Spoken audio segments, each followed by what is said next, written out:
गोविंदा, रजनीकांत और अमिताभ बच्चन, इन तीनों सुपरस्टार की एक फिल्म थी हम फिल्म में एक सीन होना था सुबह के वक्त, यानी सनराइज के वक्त। इस सीन में अमिताभ बच्चन, रजनीकांत और गोविंदा तीनों एक्टर्स को होना था।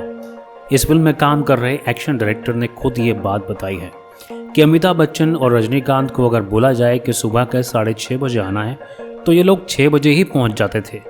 खैर, ये सीन होना था जिसमें ये तीनों लोग सुबह सूरज उगते टाइम एक साथ दिखाए जाने वाले थे। अमिताभ बच्चन और रजनीकांत लगातार 5 दिन तक उस सीन को करने के लिए आते रहे, मगर गोविंदा किसी भी दिन टाइम पर नहीं पहुंचे और आखिरकार ये सीन नहीं हो पाया। ये किस्सा है जहां गोविंदा के सेट पर लेट आने की बात हुई थी, लेकिन ऐसी बहुत सारे इंटरव्यूज़ हैं, रिपोर्ट्स हैं, इंसिडेंट्स हैं जो खुद गोविंदा के साथ काम कर चुके लोगों ने बताए हैं कि कैसे गोविंदा इतना लेट आया करते थे। अब जैसा हमने आपको पहले बताया कि अमिताभ बच्चन, रजनीकांत उस सीन को करने के लिए तयशुदा वक्त पर पहुंच जाया करते थे, लेकिन गोविंदा 5 दिन तक नहीं पहुंचे। दोस्तों, आप मुझे बताइए, क्या यही कारण है कि अमिताभ बच्चन, जिन्हें इस सदी का महानायक कहा जाता है, अब तक ज़बरदस्त काम करते हुए आ रहे हैं? एक के बाद एक उनकी फिल्में आ रही हैं। वहीं दूसरी तरफ रजनीकांत, उन्होंने तो सुपरस्टार होने की परिभाषा ही बदल दी। वो तो सुपरस्टार से भी एक लेवल ऊपर बन गए हैं, लोग पूजा भी करते हैं उनकी। क्या यही कारण है हम फिल्म के इन दोनों एक्टर्स के इतना बड़े बनने का? और क्या यही कारण है गोविंदा के स्टारडम खत्म होने का? क्या यही कारण है गोविंदा के डाउनफॉल का? क्या यही कारण है गोविंदा की फिल्में अब नहीं आने का, या कुछ और? जानेंगे आज के इस डिटेल वीडियो में।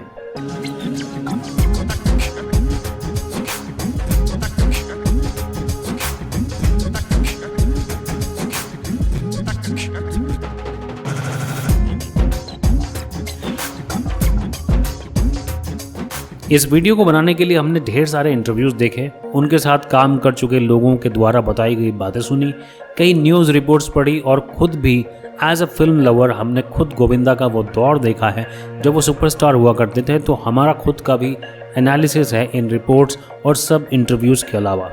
तो बताते हैं आपको स्टोरी बाबा के आज के इस एपिसोड में, द डाउनफॉल ऑफ गोविंदा। दोस्तों, पहले तो एक डिस्क्लेमर देना चाहता हूँ, मैं खुद गोविंदा का बहुत बड़ा फ़ैन हूँ। गोविंदा की एक फिल्म आई थी हत्या, 1988 में आई एक सीरियस और थ्रिलर फिल्म थी।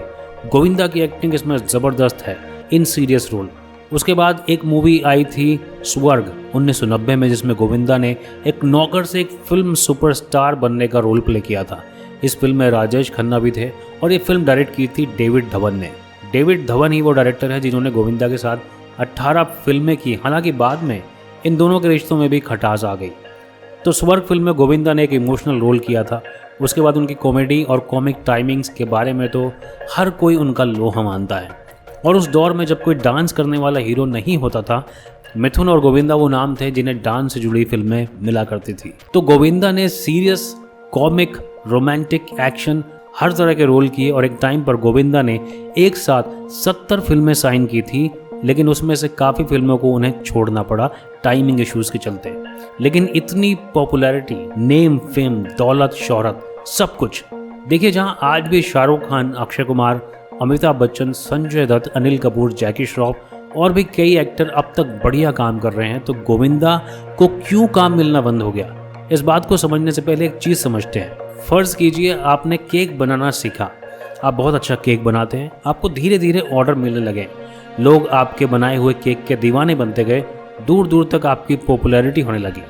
अब आपने बहुत सारे ऑर्डर्स ले लिए। अब इतने सारे ऑर्डर्स को एक साथ लेकर आप केक नहीं बना पाए और कुछ लोगों को निराश होना पड़ा, क्योंकि उन्होंने आपको पैसे दिए थे केक के लिए पर उन्हें केक नहीं मिला और उनका नुकसान हो गया। दूसरा, जब आपको इतने ऑर्डर मिलने लगे, आपकी पॉपुलैरिटी बढ़ने लगी, तो आपके अंदर ईगो और घमंड भी आने लगा कि आप ही सबसे बेहतर हो। अगर किसी को केक चाहिए तो उसे इंतज़ार करना होगा और आपकी डिमांड भी माननी होगी। उसके बाद धीरे धीरे लोगों को समझ में आने लगा कि आप एक प्रोफेशनल नहीं हैं।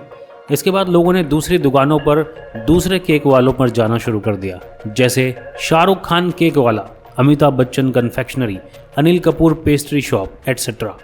प्लीज़ माइंड मत कीजिएगा इस तरह इन ग्रेट एक्टर्स को पुकारने के लिए। तो पब्लिक ने दूसरी दुकानों पर जाना शुरू कर दिया और पहली वाली केक फैक्ट्री धीरे धीरे बंद होने लगी। एग्जाम्पल थोड़ा अलग था पर बहुत ही रेलिवेंट है। क्यों कह रहा हूँ समझिए। दोस्तों, गोविंदा और मनीषा कोइराला की एक फिल्म आई थी जिसका नाम था अचानक। इस फिल्म की शूटिंग के लिए गोविंदा को सुबह 9 बजे बुलाया जाता था और वो शाम को 6 बजे तक पहुंचते थे। मनीषा कोइराला पूरा दिन इंतज़ार करके चली जाती थी। फिर डायरेक्टर्स को गोविंदा ने बोला कि तुम मेरे लिए ताज में रूम बुक कर दो और मैं सुबह टाइम पर पहुंच जाऊंगा। ये ऑन रिकॉर्ड एक इंटरव्यू में बताया गया है, मैं लिंक आपको डिस्क्रिप्शन में शेयर कर दूंगा। पूरी शूटिंग यूनिट को लगा कि गोविंदा टाइम पर आ जाएंगे, पर वो फिर भी नहीं आए। बहुत इंतज़ार किया गया, लेकिन बाद में जब जाकर होटल में चेक किया गया तो पता चला कि वो रात को वहाँ सोए ही नहीं थे। वो रूम बेकार में उन्होंने बुक करा दिया। डायरेक्टर समेत कुछ लोग वापस जाने लगे। ये 3 लोग कार में जब कुछ खाने के लिए एक जगह रुके तो इन्होंने देखा कि कॉलेज में बहुत भीड़ लगी हुई है। जब झांक कर देखा तो पता चला अंदर गोविंदा की शूटिंग चल रही है किसी और फिल्म की। इन लोगों को टाइम देकर गोविंदा किसी और फिल्म की शूटिंग कर रहे थे। तो जैसा मैंने पहले बताया कि इतने सारे केक के ऑर्डर लेकर आप कैसे पूरा करोगे, किसी ना किसी को तो आपको नाराज़ करना ही होगा। मीन्स ऑर्डर ज़्यादा टाइम कम। तो इन शॉर्ट आपको ऑर्डर नहीं लेना चाहिए था। दूसरा रीज़न मैंने आपको बताया था, ईगो और घमंड। ग्रेट एक्टर अमरीश पुरी जी, जिन्होंने हर तरह के रोल निभाए, एक फिल्म में गोविंदा और अमरीश पुरी एक साथ काम कर रहे थे। अमरीश पुरी टाइम के पाबंद थे। एक दिन शूटिंग पर तयशुदा टाइम पर 9 बजे वो पहुंच गए। गोविंदा के साथ उनके कुछ सीन्स होने थे, लेकिन अमरीश पुरी इंतज़ार करते रहे और गोविंदा शाम को 6 बजे पहुंचे। अमरीश पुरी और गोविंदा दोनों के बीच में बहस इतनी ज़्यादा बढ़ गई कि अमरीश पुरी ने उन्हें एक थप्पड़ मार दिया था।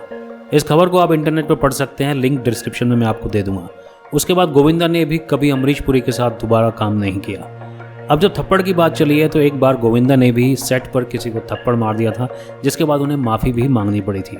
उसके अलावा दबंग मूवी में वो अपनी बेटी टीना आहूजा को लॉन्च करना चाहते थे सलमान खान के थ्रू, लेकिन सलमान ने उनकी जगह सोनाक्षी सिन्हा को ले लिया। इस बात पर दोनों की बातचीत खराब हो गई। हालांकि ये भी समझिएगा कि सलमान खान की पार्टनर मूवी से ही गोविंदा का करियर एक बार फिर से रिवाइव हुआ था। तो समझने वाली बात यह है कि शाहरुख खान, अमिताभ बच्चन, मनोज बाजपेयी, अनिल कपूर, ये लोग बहुत टाइम से लगातार काम करते आ रहे हैं। शाहरुख खान के बारे में हर डायरेक्टर लगभग यही बोलता है कि वो बहुत प्रोफेशनल हैं अपने काम को लेकर। आजकल फिल्म मेकिंग में कॉर्पोरेट कल्चर है, मूवीज़ में करोड़ों रुपए लगते हैं, बहुत ज़्यादा पैसा और कॉमर्स इन्वॉल्व होता है। ऐसे में फिल्म से और उस प्रोजेक्ट से जुड़े हर इंसान को बहुत प्रोफेशनल, पंक्चुअल होना पड़ता है, तभी उस प्रोजेक्ट की सक्सेस पॉसिबल है। इस तरह के माहौल में लेट आना, ईगो रखना, ये सब चीज़ें किसी भी स्टार को कामयाबी से नाकामयाबी तक पहुंचा सकती हैं। दोस्तों, ये कोई मनगढ़ंत वीडियो नहीं है, काफ़ी रिसर्च के बाद बनाया गया है। अभी मैंने उनके प्रोजेक्ट सिलेक्शन को लेकर और कई फिल्मों को ठुकराने को लेकर कोई भी बात नहीं बताई, वरना वीडियो बहुत लंबा हो जाता। अगर आप चाहते हैं तो मैं इसका दूसरा पार्ट फिर से बनाऊंगा, but as a Govinda fan हम उनकी और फिल्में देखना चाहते हैं, उन्हें काम करते हुए देखना चाहते हैं। आई होप चीज़ें बदलेंगी and Govinda will bounce back. हमारा काम पसंद आया तो इस वीडियो को लाइक कीजिए और हमारे चैनल स्टोरी बाबा को अभी सब्सक्राइब कीजिए। नमस्ते।